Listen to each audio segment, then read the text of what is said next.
Ang kwento ni Tomby. Ang kwentong ito ay hango sa totoong buhay. Mula ito sa isa nating tagapakinig. Karanasan ito ni Karyo. Walang eksaktong taon. Probinsya ng Leyte. Nang mga panahong ito, 14 anyos pa lamang ako. Sa tagong lugar noon ng Isabel, tahimik na namumuhay ni Nanay Diyosa. Taga Iloilo talaga kami. Lumipat lamang ng Leyte mula nang mamatay si ama. Nawalan ito ng buhay dahil sa isang sakuna. Malalaman sa kwento kung papano. Ang ikinabubuhay namin ni ina ay pagbubukid. Karaniwan lamang naman yun sa lugar. Mga gulay, mais at marami pang iba. Ang iba ay ginagawa naming pangkonsumo, habang ang iba naman ibinibenta. O kaya naman minsay ginagawang kakaniniin. Kagaya na lamang ng puto balanghoy, sinakol o nilusak at iba pa. Madalas itong nilalako sa paaralan. Nagkakasabay kami ni nanay papunta sa eskwelahan. May iba pang pinagkakabalahan si Nanay Diyosa. Isa din itong albularya. Masasabi kong naiiba siya kumpara sa karaniwan at mga nakilala ko noon. Nakikita ko yun sa lahat ng mga ginagawa niya. Lahat ng naging bisita sa tahanan. Ni isang beses ay hindi ako nakapansin na may negatibong reaksyon niya. Hindi sila lumalabas ng bahay na hindi gumagaling. Pero partikular lamang ito sa mga sakit na hindi normal. Nasa liblib ang tahanan namin, ngunit may iilang kabahayan. Pero nasa bandang dulo pa kami. Pero madali mong makikita ang bahay namin. Dahil sa amin lang naman ang nasa mataas na antas ng lupa. Nasa taas ito ng burol. Nakaangat ng kaunti sa lupa at ang ilalim ay kulungan ng mga manok. Panay ang reklamo ni Nanay Diyosa. Pinapamahayan na ng mga bunhok ng manok ang tahanan. Bunhok o kuto ng mga lahi ng mga ibon. Makati ito sa balat ng mga tao. Nakakairita at nakakainis. Noon hindi ko talaga alam kung ano ang kinamatay ni ama. Sanggol pa lamang ako nang mangyari yun. Ngunit hindi na nag-asawa ng iba si nanay. Ganun ito katapat kay ama. Palagi kong tinatanong si Nanay Diyosa kung ano ba talaga ang kinamatay nito. Pero palagi lang niyang sinasabi sa akin na nadisgrasya. Ngunit mahahalata sa mga mata at kilos ni ina na nagsisinungaling. Madali lamang itong makilatis dahil kami lamang naman palagi ang magkasama. Wala naman akong mapagtanungan sa lugar namin.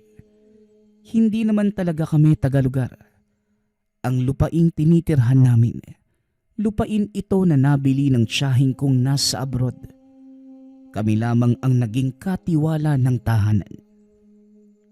Hanggang sa isang hapon, kung hindi ako nagkakamali, masama ang panahon at malakas ang ulan. Anong oras na ngunit hindi pa din umuuwi sa ina. Sigurado kong nakisilong muna ito sa ibang tahanan para hindi mabasa ng ulan. Habang ako naman noon, sobrang hilig kong maligo sa ulan. Kaya kahit mabasa pa pauwi, wala sa aking problema. Nauna ako kay nanay at habang nagbibihis, hindi ko alam kung anong pumasok sa isipan niya. Napili ko noong halongkatin ang kagamitan ni nanay. Kinuha ang kahon na nasa ilalim ng katre. Dati ko pa gustong malaman kung ano ang laman nun. Pero ayaw ni nanay na pinapakialaman ko ang bagay na yun. Nakabukas ang kandado at marahan ko yung inalis. Pagkabukas ng takip ng kahon, may nakita ako na ilang pahina ng papel at may kung anong mga nakaguhit. May korteng pabilog at may patulis. Sa ibang pahina naman, mga alpabeto ang nakasulat. Ngunit alinman sa mga katagang yun ay wala akong naintindihan. Nababasa ngunit hindi ko alam kung anong ibig sabihin. Maliban sa mga papel, may isang bagay pa akong nakita. Isang kawayang sisidlan at may takip. Meron ding mga tela na halatang may mga laman. Lumakas ang kuryosidad ko sa mga nakita. Sinuri ko ang laman. Doon sa isang sisidlan, napansin ko ang bilog at patulis na bagay. Ito ang nakaguhit sa papel. Napatanong ako sa sarili kung para saan ba ang mga bagay na yon. Sigurado kong importante ang dalawang bagay. Hindi pa ako nakontento. Tinignan ko pa ang isa pang sisidlan. Nakita ko naman ang isang sinturon na nakalingkis o pinagbuklod kasama ng punyal gamit ang tali. Para saan kaya ang mga to? Hindi kaya gamit to ni tatay? Tanong ko sa sarili. Matapos yun, kinuha ko ang sisidlang kawayan. May mga nakita akong litrato nila nanay at tatay habang kinakasal. Ngunit napakunot ang mukha ko dahil isa sa panauhin doon sa larawan. May nakaguhit na bilog. Muli akong napatanong sa sarili kung sino ba ang taong yun. Kamag-anak ba o hindi? Nakapagtataka dahil bakit pa kailangan pa itong markahan. Ngunit sa kabila ng lahat, hindi ko na lamang yung pinagtuunan ng pansin. Hanggang sa ilang sandali pa, para bang bigla na lang akong nabingi. Tila nawala ang tunog ng ulan at boses ko na lamang ang naiwan. Sinubukan ko pang yugyugin ng ulo pero hindi ito nawawala. Hanggang sa may nadinig akong nakakakilabot na boses. Gasgas na tila nagsasalita malapit lamang sa tenga. Napatingin ako sa paligid pero wala akong nakikita. Para na akong nababaliw na mga sandaling yun. Paulit-ulit kong nadidinig ang katagang. Oras na. Napamura na ako ng mga oras na yun. Kaagad kong niligpit ang mga gamit ni nanay at nagpunta ng kusina. Napansin ko mula sa bintana na malakas pa rin ang ulan. Pero wala pa din akong nadidinig. Ilang saglit pa, uminom ako ng tubig. Doon lamang nagbalik sa normal ang pandinig ko. Kasabay ng pagkalampag ng kung anong bagay sa silid namin. Kaagad kong tinignan. Nakita kong tila umaalog yung kahon. Doon na ako tuluyang binalot ng kilabot. Gusto ko noong lumabas ng tahanan. Pero para bang may nag-uudyok na lapitan at kunin ang kahon. Ewan ko ba, hindi ko na alam ang nangyayari sa akin. Pinuntahan ko ang kahon at muling binuksan. Nanlaki ang mga mata sapagkat yung bilog at patulis na bagay para bang nanginginig na tila lumilindol. Ganon ang reaksyon ng dalawang bagay. Ngunit ang mas pinagtataka ko pa noon, isinauli ko naman sa sisidlan. Pero bakit nakalabas na ito nang muli kong tignan? Marahan kong hinawakan ang bagay. Magkasabay naman itong tumigil. Ngunit iba ang naramdaman ko nang mahawakan ko ang bagay. Noong una, tila normal lang. Ngunit sa mga puntong yun bigla itong uminit. Sa hindi inaasahang pagkakataon, nakarating na pala sa ina. Hindi ko namalayan. Nasa likod ko ito at sinabing, Anong ginagawa mo? Bakit mo pinapakialaman yan? Nariyan na po pala kayo, Nay. Kasi, po, teka, ano po ba talaga ito, Nay? Bakit ayaw mong ipakita sa akin? Pasensya na po, Nay, ha? Gusto ko lang talaga malaman kung ano yung nasa kahon. Hindi ito sumagot. Kinuha lamang sa akin ang kahon. Kinandado at muling binalik sa lagayan.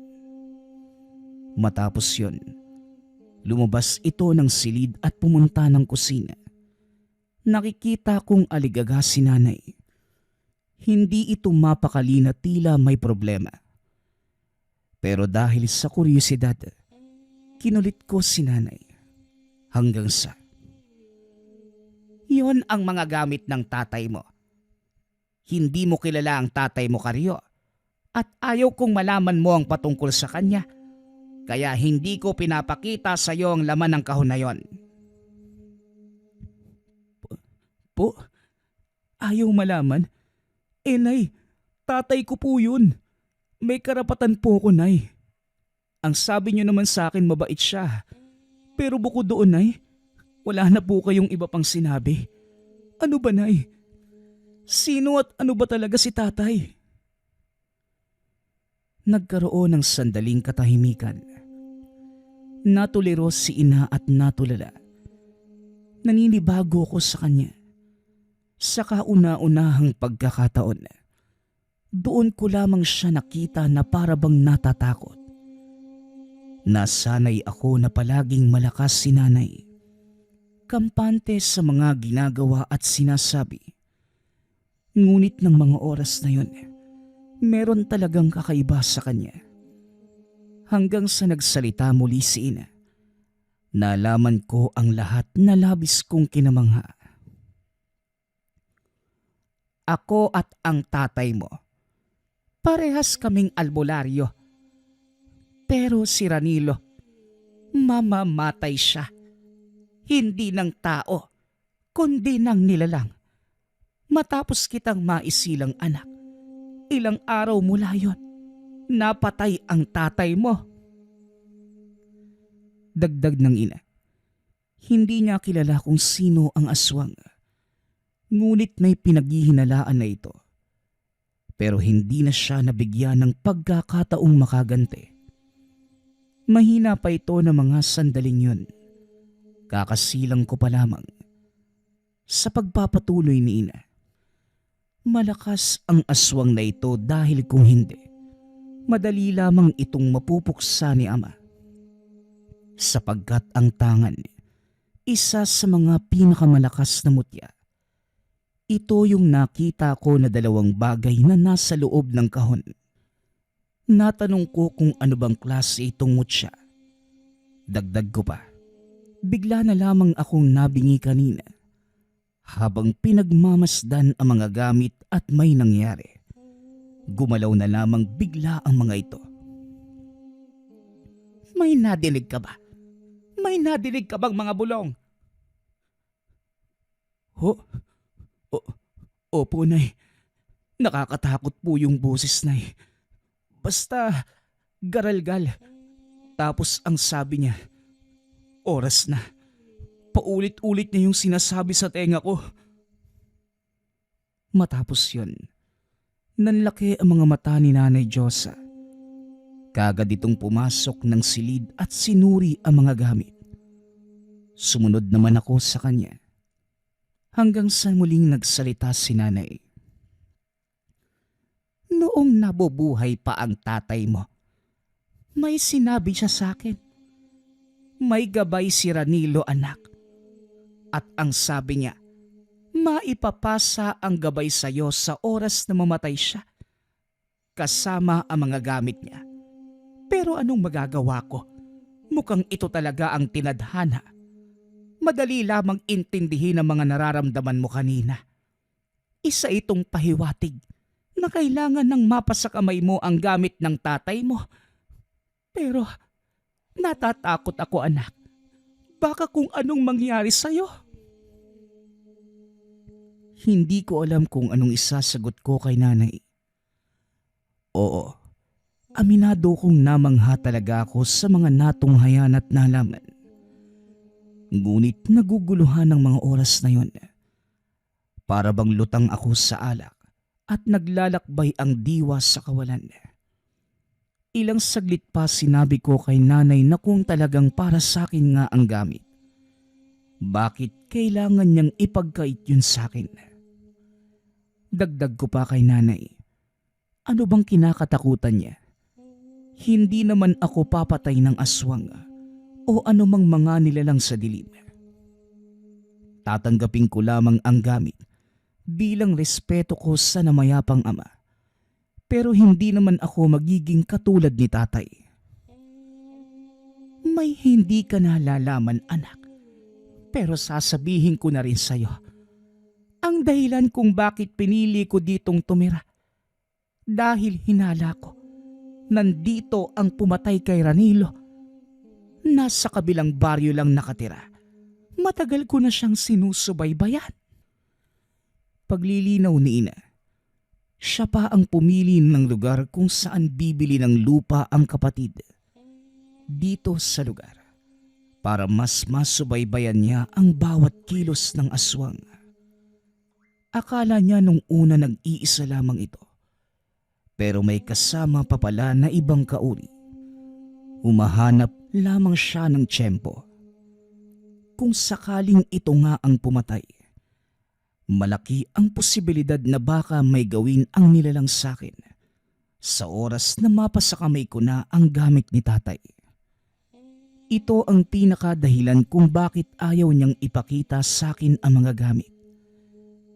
Kinakabahan ako noon sapagkat may punto naman si ina sa mga sinasabi.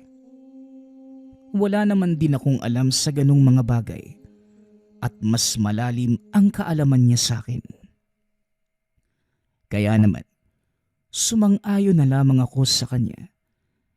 Pero sa loob-loob ko, gusto ko talagang mapasakamay ang mga gamit ni tatay.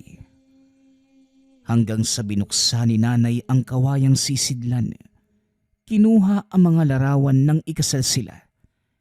Nagulat ako noon sa sinabi ni nanay. Yung taong nakabilog doon, ito ang pinaghihinalaan niyang pumatay kay tatay. Hanggang sa nanlaki ang mga mata, nakikilala ko ang taong yun. Kung hindi ako nagkakamali, ito yung tao na palagi kong nakikita sa tuwing papauwi galing sa eskwelahan. Nay, di ba madalas natin siyang nakakasalubong? Oo anak, tama ka. Alam kong alam na niya ang pakay ko sa kanya. Kaunting pagkakamali lang, siguradong magkakaroon talaga ng hindi maganda. Nagsisisi nga ako. Ba't ko pa kasi sinubok na sundan siya hanggang dito? Ngayon, alam mo na kung bakit natatakot ako para sa'yo. Hindi na ako nagsalita. Ilang saglit lang niligpit na ni nanay ang mga gamit. Hanggang sa nakaisip ako ng mga maaari na gawing hakbang kung minamatyagan kami ng aswang na yun. Kung ganon, hindi nagkakamali ng hinala si nanay. Sigurado na akong siya talaga ang salarin sa pagkamatay ni tatay. Para bang mas umigting ang pagnanais kong makuha ang gamit. Hanggang sa isang araw, muli kong nakita ang taong yun. Papauwi ako galing sa eskwelahan. Hindi ko kasama si nanay. Nakatambay ito sa gilid ng kalsada. Humihitit pa ng tabako at halatang nakatingin sa akin. Nagkunwari lamang akong kalmado. Pero ang totoo, nanggigigil ako sa kanya. Nang malampasan ko ito, mabilis akong tumakbo pa uwi. Kinuha ko ang gamit ni tatay. Kahit wala kong alam kung para saan talaga ang mga yun. Binulsa ko yung pabilog at patulis. Halos magsinlaki lang naman ang mga ito. Mga 2 daliri ang kapal. Yung sinturo naman ay sinuot ko. Habang yung punyal, isinuksok ko sa tagiliran. Matapos kong makuha ang lahat ng tangan ni Ama, lumabas ako ng bahay. Pababa na sana ako ng lugar, pero nakita ko mismo yung tao na nasa paanan ng burol. Napahinto ako, nakipagtitigan sa kanya. Nakangiti ito at makikita ang mga nangingitim na ngipin. Kumpirmado, siya na nga ang salarin. Para bang nagkaroon ako ng tapang dahil sa sukdulang galit. Inangasan ko yung tao sabay duro sa mukha niya. Mabuti naman at hindi na kita kailangan pang puntahan doon sa daan kanina. Hanggang masid ka lang palang animal ka eh. Ikaw ang pumatay sa tatay ko. Hindi may pagkakaila. Kagayang-kagaya ka ng tatay mo. Akala niyo ba hindi ko alam na hanggang dito sa lugar sumusunod kayo sa akin? Ang tanong, ano namang magagawa mo, paslit? Sobrang tagal naman yata. Parang nagsayang lang kayo ng panahon. Nagpakilala ito sa pangalang Abel. Dagdag pa niya, hindi ko na lang sana sinalo ang gamit ni tatay. Nang sa ganon, wala itong kailangang gawin sa akin. Ang pagsalo ko ng gamit ni Ama, pahiwatig ng legasiya. Tumugon ako sa kanya na tama siya. Ito ay para sa legasiya ng aking ama. Uubusin ko ang lahat ng sangkot sa kanyang pagkamatay. Hindi ko na naiintindihan ang nangyayari ng mga oras na yun. Para bang nawawala ako sa sarili. Naninibago ko noon. Bakit sobrang tapang ko? Hindi lang ito simpleng dahil nais lang makapagigante, kundi meron talagang kakaiba sa akin. Habang nag-uusap kami ni Abel, bigla muli akong nabingi. Bumubuka pa ang bibig ng aswang, pero wala naman akong nadidinig. Hanggang sa... Huwag kang magtaka. Unang hawak mo pa lang sa mga tanga ng tatay mo. Kumapit na kagad sa iyo ang bisa. Kasabay nito ang pagkakaroon ko ng koneksyon sa iyo. Kaya ka nagkaroon ng walang katulad na katapangan. Ako si Salpo. Ako ang gabay ng tatay mo na tinatawag niyang impakto. Ang pagkakamali lang ng tatay mo noon, hindi niya dala ang mga gamit kaya siya napatay. Lapitan mo siya. Tignan natin kung masasaktan ka ba niya. Magugulat ka na lang sa mga kaya mong gawin. Wika ng gabay na si Salpo. Yun pala ang dahilan kung bakit may kakaiba sa akin. Bagaman nakakagulat, ngunit sinunod ko ang sinabi niya. Kung gabay siya ng tatay ko, siguradong mapagkakatiwalaan kung sino man ang bumubulong sa akin. Umabante ako ng lakad papalapit kay Abel. Pero habang nangyayari yun, nakaumang na ang kamay ko sa hawakan ng punyal. Patuloy pa rin sa pagbuka ang bibig ni Abel. Ngunit wala talaga akong nadidinig sa kanya. Bagkus ang nadidinig ko lamang noon, ang malakas na pagtawa ni Salpo. Ilang distansya na lamang ang layo ko kay Abel. Binigla ko siya. Mabilis kong binunot ang patalim at itinarak ito sa dibdib. Doon ko pa lamang nadinig ang boses ni Abel. Ngunit ungol na ito. Nakadilat ang mga mata na tila sobrang nagulat sa mga nangyari. Wala akong nararamdaman nun. Matapos kong masaksak sa dibdib, kagad akong umalis at iniwan si Abel. Pagtingin ko sa kanya, nakabulagta na ito sa lupa. Napatingin pa ako sa paligid. Wala namang ibang nakakita. Kaya sigurado ko na walang nakakaalam na may nangyari sa lugar. Ngunit nagtataka ako noon. Habang papalapit ako kanina kay Abel, hindi man lamang ito tumingin sa aking mga mata. Sa halip, doon ito nakatitig kung saan ako nanggaling. Ganun ko lamang siya kadaling napatay. Pero hindi ko lamang ito pinagtuunan ng pansin. Baka naging kampante lamang si Abel sa akin dahil bata pa ako. Nang makauwi sa tahanan, lumipat ako sa ibaba. Nakita ko na may lumapit na 2 tao kay Abel. May kinuha ang mga ito sa bangkay niya at nagmamadaling pumasok sa kakahuyan. Kung hindi ako nagkakamali, mga kasamahan yun ni Abel. Nasimulan ko na at maaaring marami pang dumating para maghigante. Naupo ako saglit sa paanan ng pinto. Doon ko maiging inisip ang lahat. Bakit ganun ko lamang kadaling napatay si Abel? Isa pa, hindi man lamang ako nakaramdam ng pangamba. Maging na mga oras na yun, nakapatay ako ng tao. Pero hindi man lamang ako nakaramdam ng awa o takot. Hanggang sa muli kong nadinig si Salpo. Ganyang kadelikado ang tatay mo noon. Hindi namamalaya ng kalaban na mamamatay na pala siya. Sa isip mo, naglakad ka. Pero dahil sa bilis mo, para bang huminto ang oras sa mga kalaban. Natanong ko naman ang gabay kung sino at ano ba talaga si Tatay Ranilo.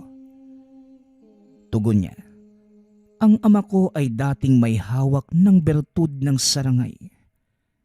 Tumatawa pa ito habang nagsasalaysay. Dagdag ni Salpo, siya ang nagbigay sa tatay ko ng 2 bertud ng sarangay. Nangyari ito nang minsang malagay sa bingit ng kamatayan ang ama. Tinambangan siya ng mga aswang sa gubat kung saan ito naghahanap ng bertud. Kung hindi dahil kay Salpo, mas maaga ang pagkawala sa mundo ni ama. Hindi na sila magkakatuluyan ni ina at hindi na ako isinilang sa mundo. Natanong ko pa nga si Salpo kung ano ang sarangay. Meron din naman akong kaalaman sa mutya, pero bago pa lamang sa pandinig ko ang katagang sarangay.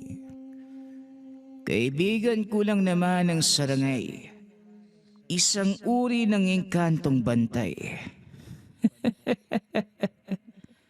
Isipin mo na lang ang dambuhalang tao na may ulo ng toro. Ganon ang itsura ng sarangay. At ang 2 bertud mula pa sa bangkilang pinatay ng sarangay na yun. Patulis ang ngipin at bilog ang mga mata. Hindi mo yan maikukumpara sa mga pipitsuging tinatangan ng karaniwang tao. Mga nagpapaniwala sa simpleng bato. Yan, hindi lang yan simpleng bato. Basta ikaw na ang tumuklas kung anong kayang gawin ng tangan mo. Mararanasan mo naman yun sa mga susunod na araw.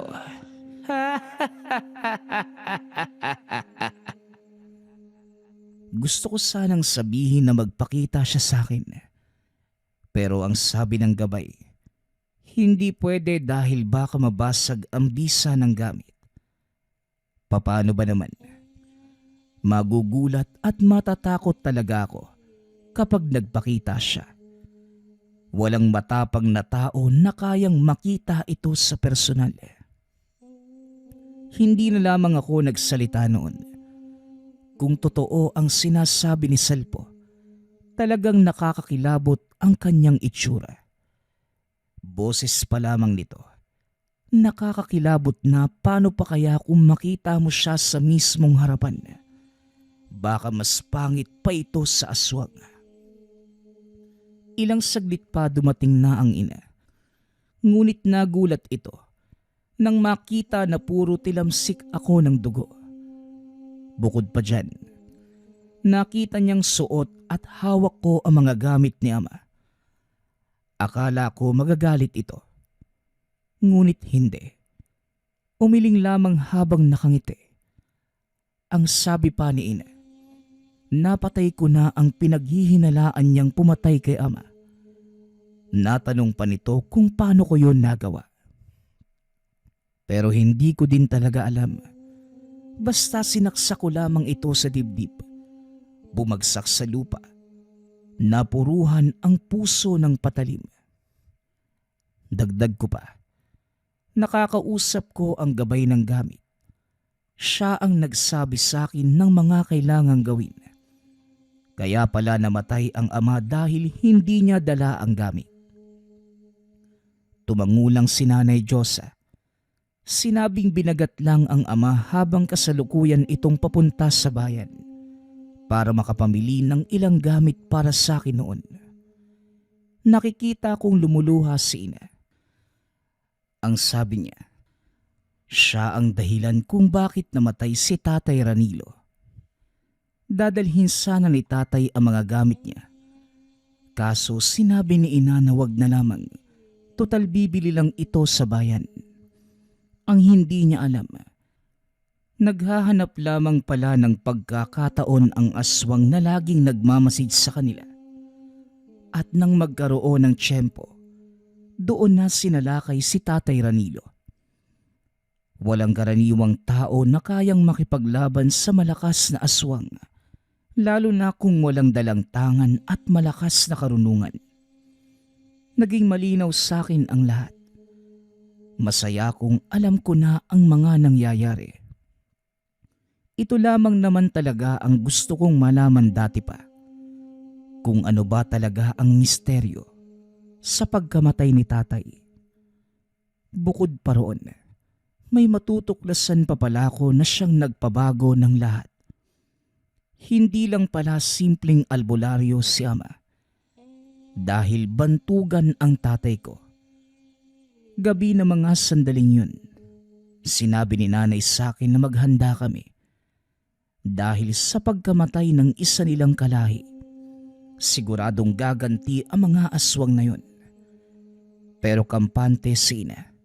Dahil ayon sa kanya, hindi niya inakala na magkakaroon kagad ako ng abilidad mula sa tangan.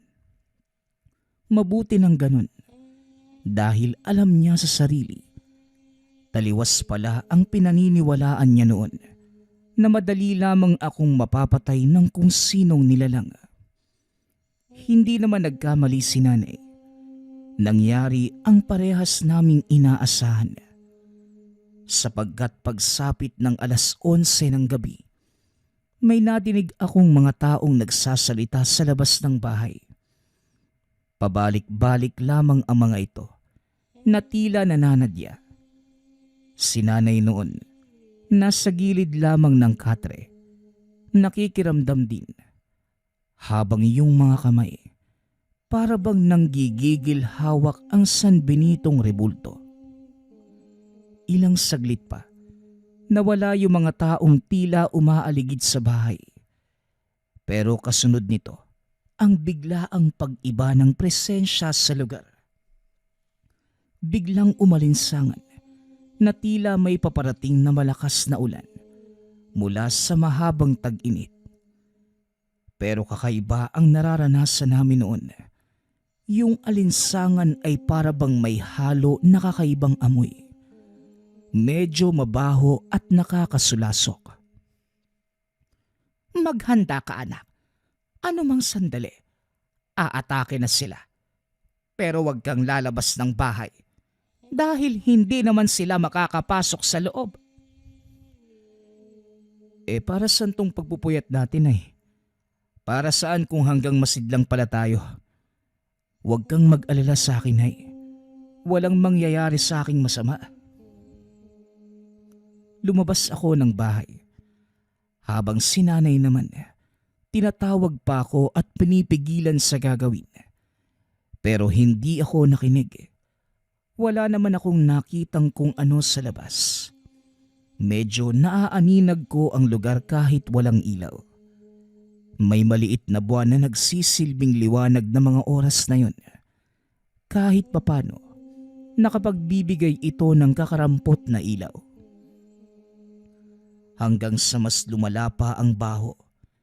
Yung simpleng amoy kanina, mas masaklap pa pala sa labas, pati na rin ang alinsangan. Sa puntong yun, hawak ko ang punyal. Naglakad-lakad ako paikot ng tahanan. Tinitignan ang mga posibleng lugar na maaaring pagtaguan ng aswang. Aminado kong hindi pa ako nakakakita ng aswang.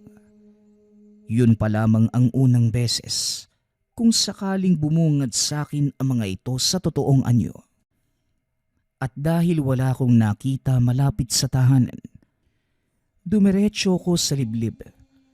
Binabaybay ko noon ang gilid ng burol.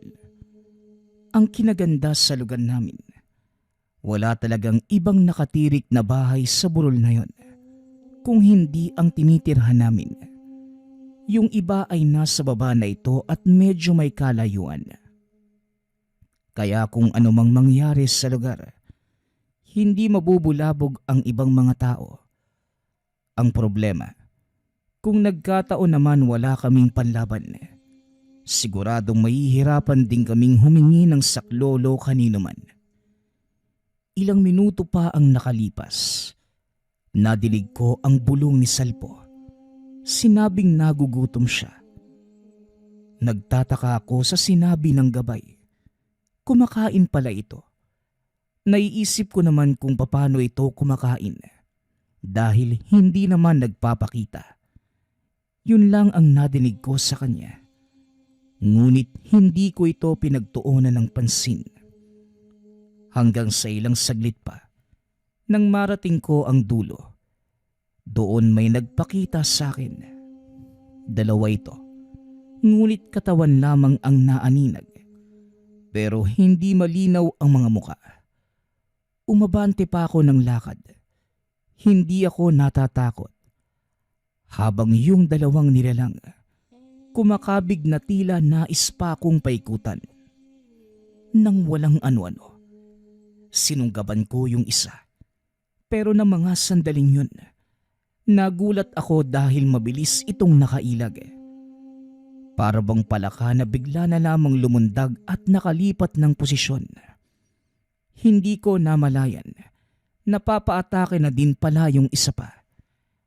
Nadakma ako nito at kinagat sa balikat.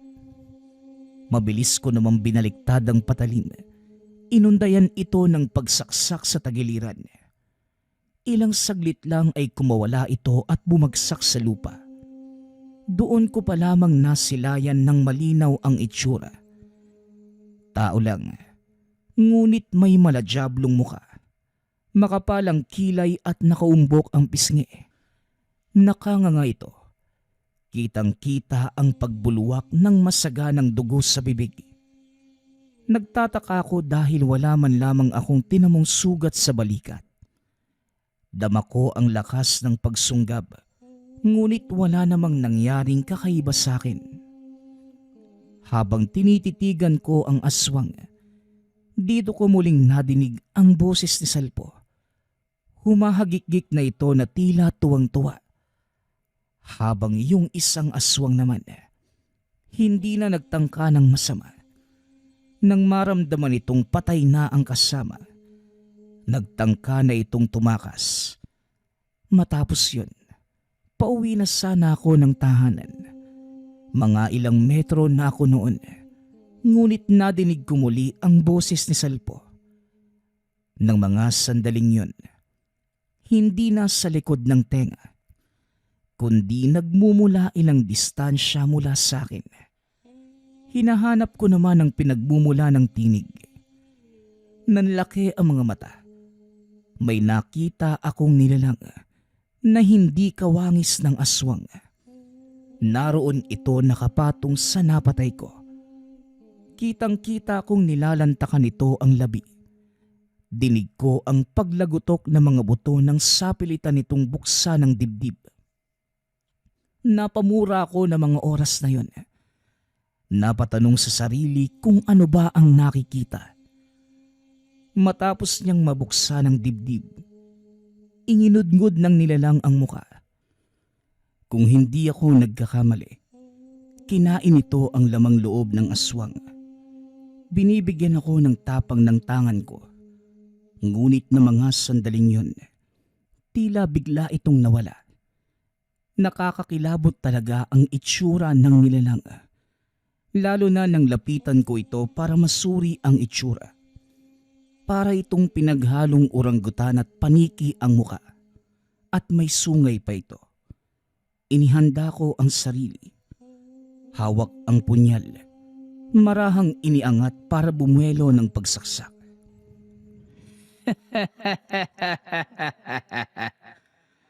Papatayin mo ba ang gabay mo? Hindi mo man lang ba ako babatiin? Ito ako, Karyo. Ito ako, ang tinatawag ng tatay mong impakto. Ipinagbabawal sa akin ng manakit. Kaya ginamit ko ang tatay mo. Ano? Tama ba yung nadinig ko? Ikaw si Salpo. Kumakain ka ng... Oo, kumakain ako ng karne ng tao. Pero dahil sa tatay mo, napipigilan ko ang sarili ko. Hiniling niya sa akin na ang kakainin ko lamang ay mga masasamang tao o kaya naman aswang. Dahil kapag hindi ako sumunod, ibabalik niya ako kung saan ako nanggaling. Magugutom ako, Karyo. Sobrang haba ng panahong inantay ko. Ngayon lamang ako nakakain muli. Sayang nga yung pinatay mo kanina. Tinangay pa ng mga kasama niyang aswang. Ako na sana ang magliligpit noon. Hindi kaagad ako nakapagsalita. Hindi pa pala tapos ang lihim na dapat kong malaman. At kung hindi ako nagkakamali, sinadya ni Salpo na bigyan ng tangan ang ama para din sa sariling kapakanan. Kaya pala madaming pinatay na aswang si ama para lamang makakain si Salpo. Napapaisip ako ng mga sandaling yun. Magiging madugo ang kakaharapin ko kung gabay ko ang nilalang na ito. Hindi malayong maging katulad din ako ni Tatay Ranilo. Magkahalong pag-aalangan at pagkamangha ang nararamdaman ko noon. Ngunit ganun pa man, naroon na at nasimulan ko na ang lahat. Ang kailangan ko lamang naman gawin, ubusin ang sinumang aswang na mananalasa sa lugar. Matapos malantaka ng labi, hinila ito ni Salpo papunta sa malayo. Hindi ko alam kung anong ginawa niya roon. Basta ilang saglit lang, nadinig ko na muli ang bulong niya. Umuwi ako ng tahanan. Nakita ko si nanay na naroon sa labas. Nakatingin sa akin at nag-aalala. Kagad niyang tinanong kung nakaharap ko ba ang mga aswang. Ang sabi ko naman, napatay ko yung isa. Ngunit tinangay din ito ng mga kasama kagaya ng nangyari kay Abel. Hindi ko sinabi kay nanay ang patungkol sa gabay. Siguradong wala pang ideya si Nanay Diyosa doon. Halata naman dahil ni minsan, wala itong nabanggit sa akin na ugali ng gabay ni ama. Ilang araw ang nakalipas. Kada aalis ako ng tahanan at pupunta kung saan-saan. Tangan ko ang 2 mutya. Dala ko din noon ang punyal maging ang sinturon. Para na akong si tatay. Nakikita ko si ama sa aking sarili. Sa kabutihang palad, wala namang nanghamak pa. Sinubukan ko ng puntahan ang tahanan nila Abel. Isang liblib na nayon at may ilang residente ding nakatira. Ang iba dito ay tao lang, ngunit ang iba, alam ko sa sariling aswang. Bukod sa nararamdaman ko sila, nakikita ko din kung paano kumilos ang mga ito. Hindi naman ako naging mapusok, hanggang masid lamang ang ginawa ko. Ngunit hindi ako nagpakumpiyansa. Baka matulad ako kay tatay. Kaya dala ko palagi ang tangan, habang si Salpo naman napapadalas na ang pagbulong sa akin. Madalas pa itong magpakita sa liwanag. Talagang mapapatakbo kung sino mang tao kapag itsura ni Salpo ang bubungad. Yung katawan nito ay tila puno ng ugat. Nanlilimahid ang katawan na para bang mga dugo. Kulay pula ang kulay ng balat ni Salpo. Pula din ang mga mata. Ngunit ang mga ngipin na matutulis ay kulay itim lahat. Literal na isang impakto si Salpo. Sa likod ng nakakatakot nitong itsura, akalain mo ba namang pilyo pala ang animal? Pero walang nagagawang mabuti sa akin si Salpo. Palagi na lamang akong ginugulat kung magpapakita sa akin. Yung tipo na sobra akong mawiwindang. Minsan nakadungaw ang mukha nito habang natutulog ako. Sino bang hindi mababaliw doon?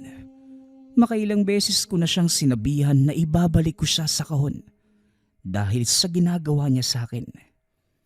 Pero ang sabi niya naman, kapag binalik siya sa kahon, mamamatay ako.